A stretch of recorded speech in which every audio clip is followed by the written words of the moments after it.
Romanina toko faharoa. Tsy mendrika noho ny jentilisa tsy akory ireo izay mitsara. Romanina toko faharoa, ny andininy voalohany hatramin'ny 410.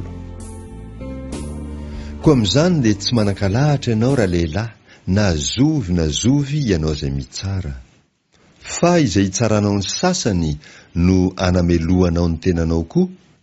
Fa ianao izay mitsara aza dia mba manao izany ihany koa.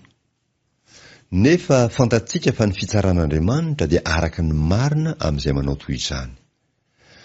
Ary ianao raha lehilahy izay mitsara ny manao izany, kanefa manao izany koa ny tenanao, moa ataonao va fa ho afa-mandositra ny fitsaran'Andriamanitra ianao? Sa amavoinao ny arenan'ny famoram-panahiny sy ny fandeferany ary ny faharipony? Satria tsy fantatrao fa ny famoram-panahyn'Andriamanitra dia mitaonanao hibebaka.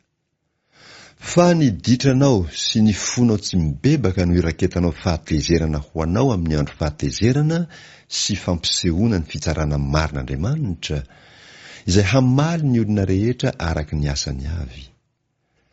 Ho an'izay maharitra manao soa mandrakariva ka mitady voninahitra sy laza ary tsy fahafatesana, dia fiainana mandrakizay. Fa ho an'izay mitady ny ho an'ny tenany ihany kosa, sady tsy manaraka ny marina fa manaraka ny tsy marina, dia fahavinirana sy fahatezerana, eny fahoriana sy fahantrana ho an'ny fanahin'ny olona rehetra izay manao ratsy, amin'ny jiosy aloha dia vao amin'ny jentilisa koa. Fa voninahitra sy laza ary fiadanana kosa ho an'ny olona rehetra izay manao ny tsara, amin'ny jiosy aloha dia vao amin'ny jentilisa koa. Fa tsy misy fizahan-tavan'olona amin'Andriamanitra. Fa izay nanota tsy nanana ny lalàna, dia ho very tsy manana ny lalàna. Fa izay nanota nanana ny lalàna kosa, dia ho tsaraina araka ny lalàna. Fa tsy ny mpandre ny lalàna no marina eo anatrehan'Andriamanitra, fa ny mpankatoa ny lalàna no hamarinina. Fa na oviana ireo jentilisa tsy manana ny lalàna ireo no misy manao izay nandidia ny lalàna araka ny nahi-pony, na dia tsy manana ny lalàna aza ireo, dia lalàna ny tenany ihany. Fa izy ireo maneho ny asan'ny lalàna ho voasoratra ao am-pony, sady ny fieritreretany no vavolombelony, ary ny fisainany mifampiampanga, nefa mba mifanafaka ihany koa aza, amin'ny andro izay hitsaran'Andriamanitra ny zavatra tako nataon'ny olona, araka ny filazantsarako amin'ny alalan'i Jesosy Kristy. Meloy ny lalàna ny jiosy, satria mahafantatra ny lalàna. Romanina toko faharoa, 7:10 hatramin'ny 7:20.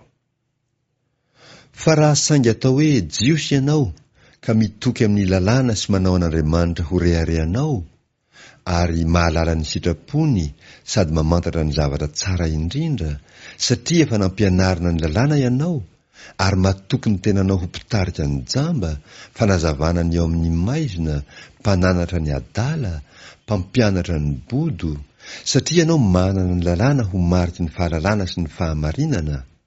Ka moa ianao izay mampianatra ny sasany, tsy mba mampianatra ny tenanao koa va?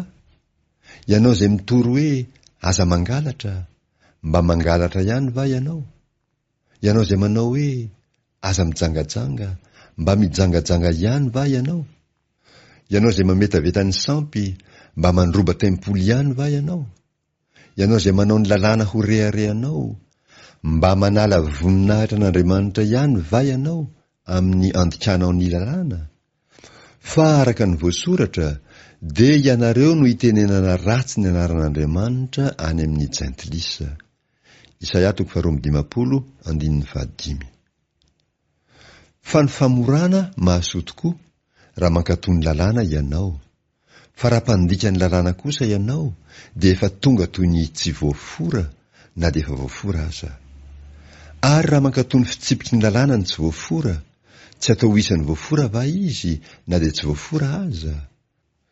Ary tsy ho eloy ny tsy mifora izay mankatoa ny lalàna va ianao, izay mpandika ny lalàna, na dia manana ny soratra sy ny famorana azy ianao?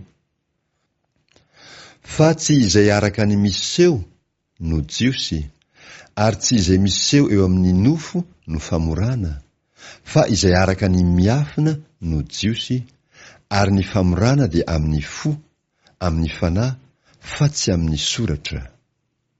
Ny fiderana ireny tsy avy amin'ny olona, fa avy amin'Andriamanitra.